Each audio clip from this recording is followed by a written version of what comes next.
We are officially licensed resellers of the Pokemon TCG, and you can be too. So let's go ahead and talk about it.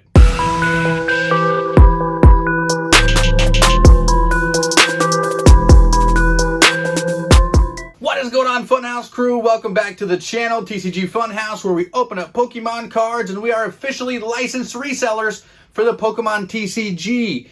We're going to be starting a new series, guys, where there's a weekly video going out talking about our experiences being Pokemon resellers and the information and knowledge that we have gathered doing this and passing it on to you guys. So if you have similar dreams and aspirations, you can dive in head first and start making it happen.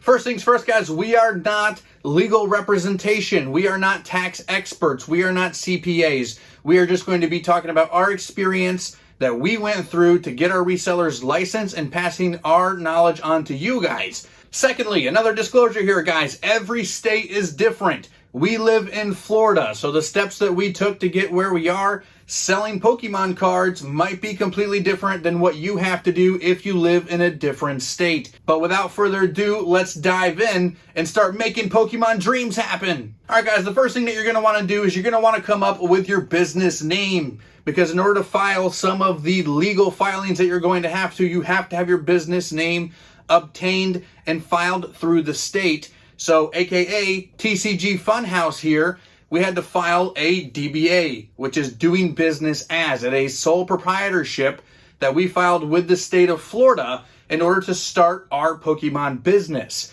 Now, you need to find what type of business works best for you, whether it's an incorporation or an LLC. It is up to you guys. Read your state's definitions of the business and even reach out to a certified tax specialist or somebody that is a professional to help you with it. But you need to come up with a business name first and file it with the state of Florida, so that way when you have to do your taxes at the end of the year as a business, you're on the right track. Also, in terms of setting up our sole proprietorship here in Florida, there are other steps that you have to take. We had to publicly post in a newspaper, guys, not this online. I mean, is it 1998? What's happening here? But we had to post something in the newspaper stating that we are going to be reselling product and tax and foregoing taxes and collecting taxes for the state. And other friends that I've talked to who've gone down similar paths have not had to do that. So that is a perfect example of having to do different things in different states to be able to get where we are. All right, now that you have your business name, guys, you are ready to rock and roll. You're going to have to go to your state's Department of Revenue and file for what's called a Resale Certificate or Tax Certificate. Again, it might have different names, but in the state of Florida, it is called a Resale Certificate or a Resale License. So what this allows us to do is buy product from wholesalers and distributors and forego paying sales tax. Now, the sales tax doesn't just go away. We still have to pay that sales tax at the end of the year when we file the business taxes. So basically, it's a certificate telling the state that we are taking the responsibility away from the wholesaler and the distributor to collect sales tax on the state's behalf. So when you're selling the product and you've reached this step, make sure you're collecting the sales tax, or you're at least figuring that into your profits and losses. At the end of the year, when you file your taxes, you have to pay all that back. But again, guys, these are just the experiences that we have gone through. If you want to have bigger, more detailed conversations, please reach out to a CPA, reach out to an accountant, somebody that is a tax specialist. All right, guys, so now that your business is registered with your respective state and you have your resale certificate,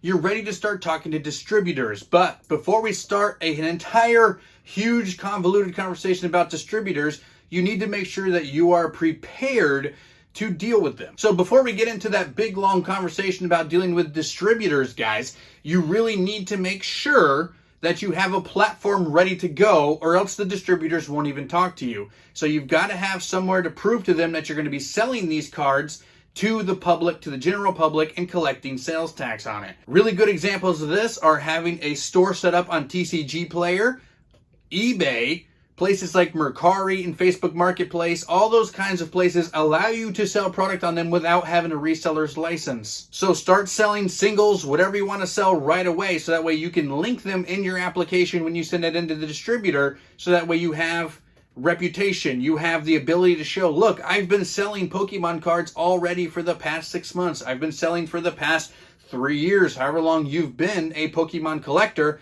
because we all know that selling duplicates and things like that is a really good way to make some money to put back into the hobby. So my recommendation would be to amp that up, guys, because you also need some reserve, right? You need some cash to buy the sealed product in the first place. So we're going to have a video talking about bulk, what to do with bulk, and how you can sell it, make some cash on the side for cards that are probably just sitting over there in your closet. That video will be coming up down the line along with the big conversation about dealing with distributors. But again, make sure you have that selling platform ready to go. And you got it. I would also recommend having a website ready as well. So TCGFunhouse.com was active for a few months before my allocations were so low. It really wasn't worth it for me to maintain the website.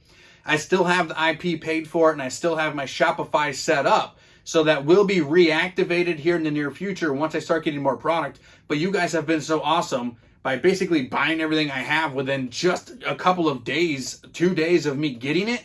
It's gone, guys.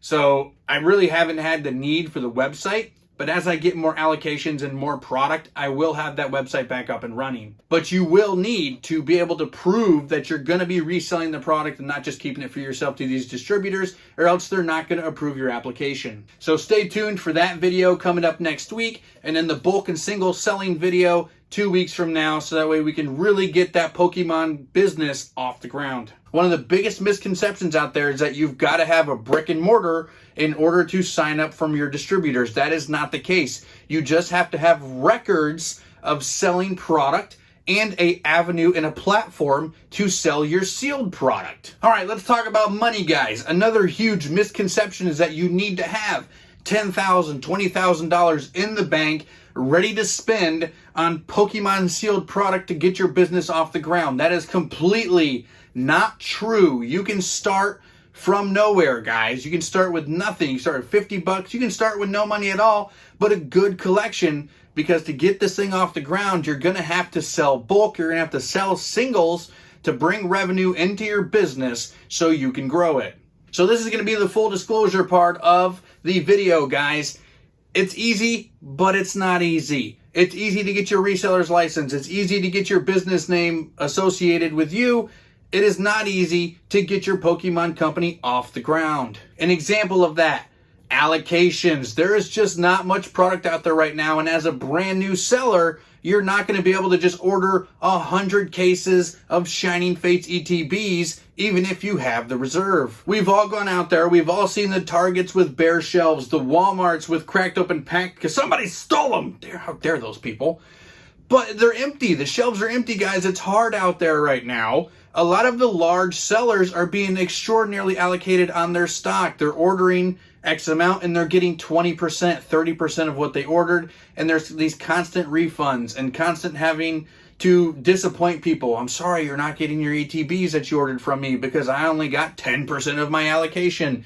It's part of the business right now. It's a tough time to get in. We've been doing okay, but we've been getting allocated about 10% of our orders. So I just wanted to talk about that part of it before everybody runs to their computer and starts filling out applications to become Pokemon resellers. So now that the bad part's out of the way, we will have more videos coming up, guys, every single week. Once per week, we're going to talk about other things. Next week, we're going to talk about distributors, what your expectations are to dealing with distributors, how to get your foot in the door. The week after that, guys, we're going to talk about bulk. We're going to talk about selling bulk and selling singles and how you can fund your Pokemon card dreams with what you already have. And then the week after that, guys, we're going to talk about shipping, because shipping is very expensive. So once you get your ducks in a row and you're ready to start ordering and selling, shipping is a huge, huge deal. So we're going to talk about that as well. So guys, if you like these kinds of videos and you're excited for the series upcoming, smash that like button for me,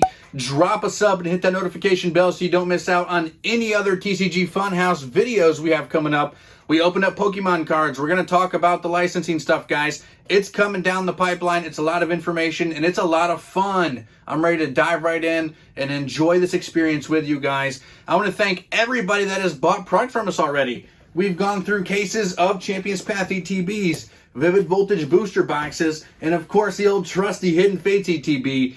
Wouldn't be possible without you guys trusting me and buying the product from TCG Funhouse. Thank you guys so much. We're going to have pre-orders open for Shining Fates. Send me a DM over down on Instagram or Twitter. They are in the description below. I'm not taking money pre-orders because, again, allocations, I don't know what I'm going to get yet, but I have a nice little list going. Repeat customers get priority. Members of the Funhouse crew get priority, guys, so check out that join button down below so that way you can get some priority over some sealed product that we're selling, because there's just not much of it out there right now. Pokemon is releasing product in waves. So whatever they give you in the first wave, you get. Whatever they give you in the second wave, you get. It's not just this glutton of product that's out there. So make sure you guys hit me up on Instagram so you can get on that list. And if you bought from me before, you guys got priority. So you buy from me sooner rather than later. Get on that list, guys. So thank you so much for checking out TCG Funhouse. Again, let me know in the comments. What do you think, guys? Do you like this kind of stuff? What are your Pokemon dreams? Do you want to have a brick and mortar? Do you want to sell online? Do you just want to pull all the Charizards in the world? Let me know, guys. What is your Pokemon dream? Tell me in the comments. Let's talk about it. I reply to everybody, and I hit that thumbs up on everybody. So come on, guys. Let's hang out. I'll see you guys in future videos. Thank you for supporting TCG Funhouse.